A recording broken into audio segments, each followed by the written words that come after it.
Terapia comportamentale che non è così banale, perché vuol dire andare a lavorare su quelli che sono poi gli stili di vita del paziente, perché il bruxismo è associato, quello notturno per dire, al reflusso gastroesofageo, è associato al russamento e alle apnee del sonno, è associato sicuramente a tutto l'aspetto dello stress, della componente emozionale, quindi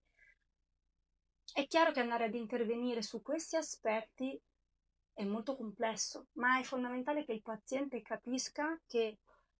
la sua vita, diciamo, il disequilibrio del suo sistema nervoso si sta manifestando col bruxismo, ok?